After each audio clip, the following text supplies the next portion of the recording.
The first one I have is Cristin Hearn.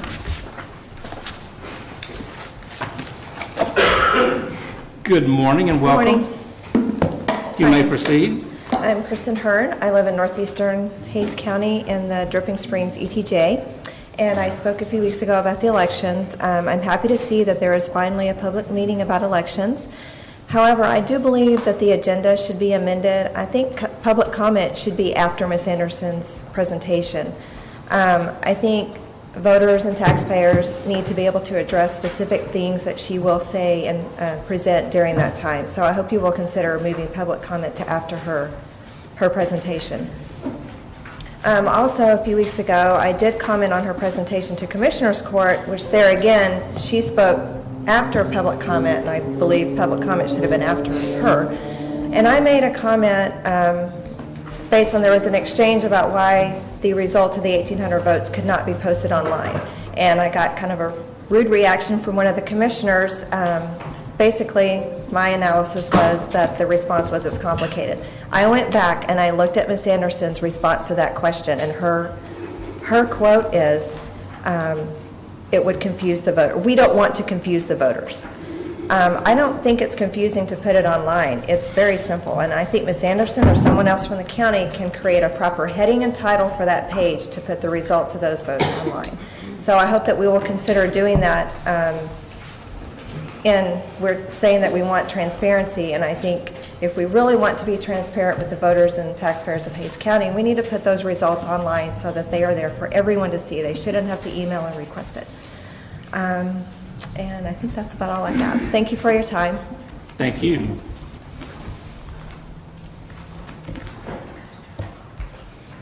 Okay, the next one is Matt Oker.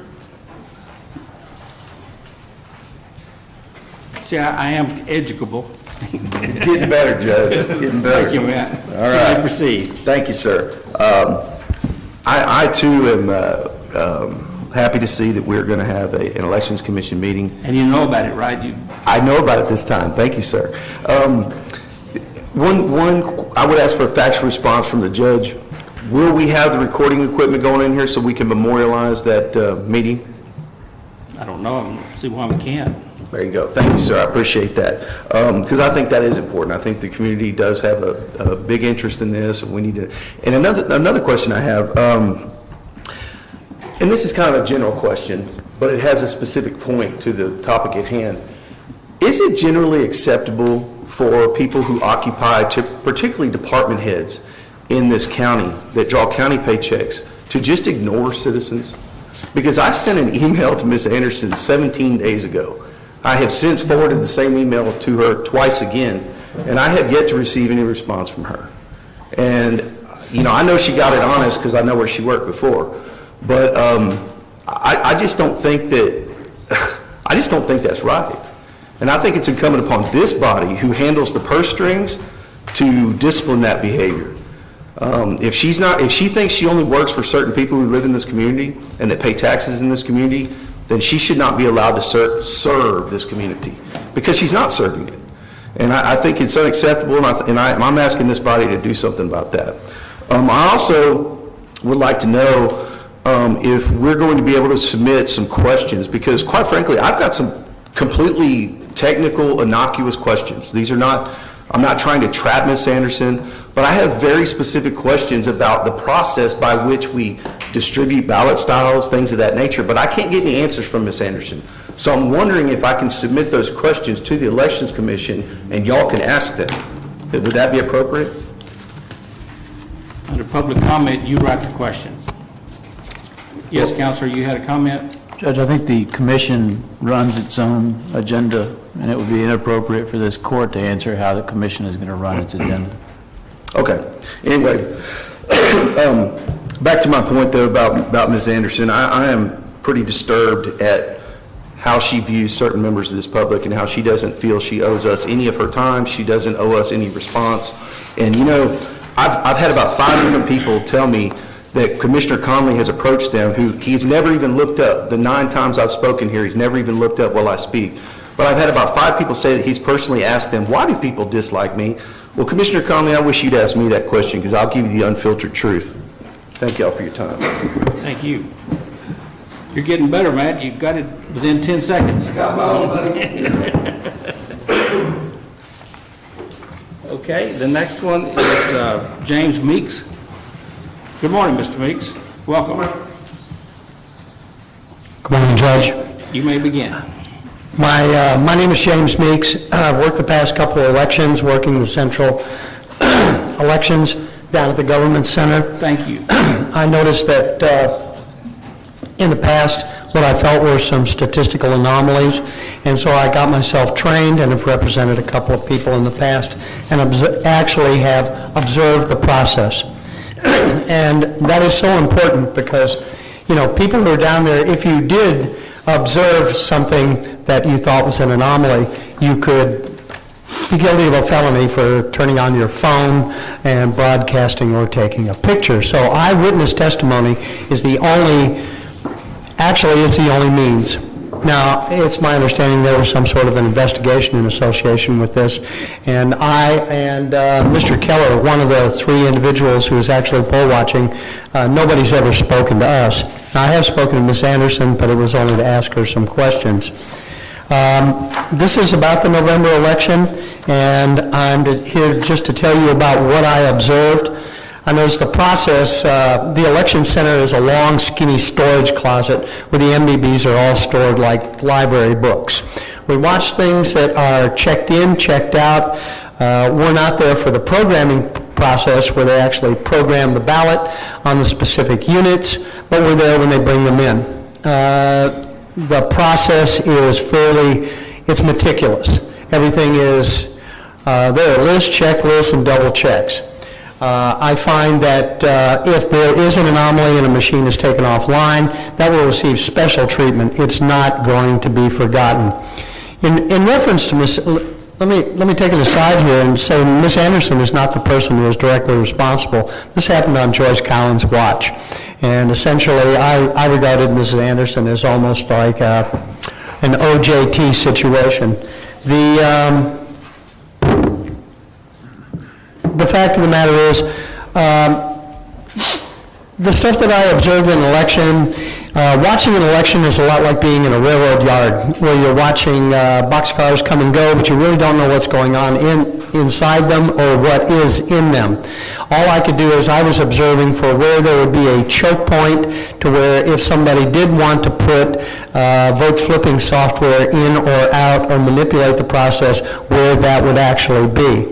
Now, the staff is fairly well-oiled, well-rehearsed. It's a pretty airtight process. I find that losing a ballot box it's absurd. I mean, it's not impossible. I could be hit with a meteorite walking down the street. That wouldn't be impossible either, just extremely unlikely.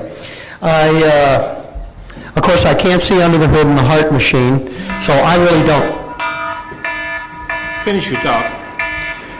Well, I can't see what's underneath the hood in the Hart machine, but I do know from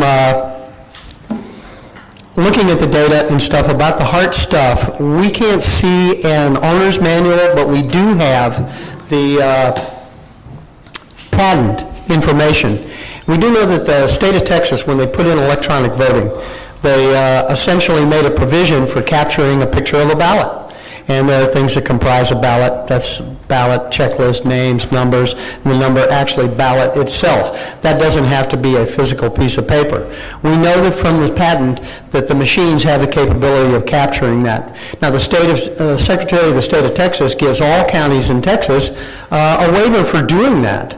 I'm not sure why. That would be like Gary Cutler giving me a go rob a bank card. I don't know where there's in a provision in the law that says he has the right to grant these blanket waivers, but if we have a form versus content situation here, and you know, you don't have to do anything wrong to appear wrong, and a lot of times it's the form that counts. It's looking wrong can be wrong. You don't have to do anything wrong. I think if Hays County wanted, and Ms. Anderson really wants to project us, we could tell the Secretary of State to keep their waiver, start actually capturing an image of the ballots, start doing things better, cleaner than everybody else. I know the two other observers were actually part of a documentary, and they'd observed numerous elections all over the state of Texas. And they found Joyce's process to be, holy cow, we've never seen anything this good. But just because we're good doesn't mean we can't be better, apparently, as this case demonstrates. I think that if we take the high road in this situation and we start doing the things that the machines are actually capable of doing, we could remove all public doubt and kind of end this right here and now. I thank you very much for taking the time. I didn't just come here to bellyache. I tried to offer a productive solution. Thank you, gentlemen. Thank you, Mr. Meeks.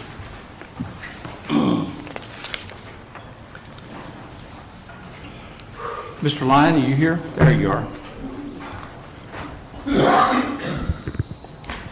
Good morning, Judge Cobb Good morning. and Commissioners. I guess I probably am here just to bellyache, but I'd like to take this opportunity to volunteer to be on the search committee for new voting machines. There are entire websites on the internet exposing the fallibility of electronic voting machines, yet Hays County still relies on them as if they are secure and accurate. We need machines which will allow us to have a reviewable paper trail in case a recount is requested.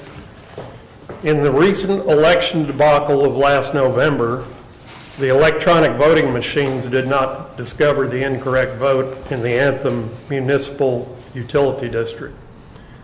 This, quote, mistake, unquote, was only discovered after two voters came forward to swear that they had voted for the MUD. We still need a thorough public investigation into the gross incompetence of last November and what happened and how it happened. And how it happened that 1,816 votes were, quote, misplaced, unquote. These machines are anything but transparent, as only experts in computer programming know how these machines function, and we can do better. Thank you. Thank you.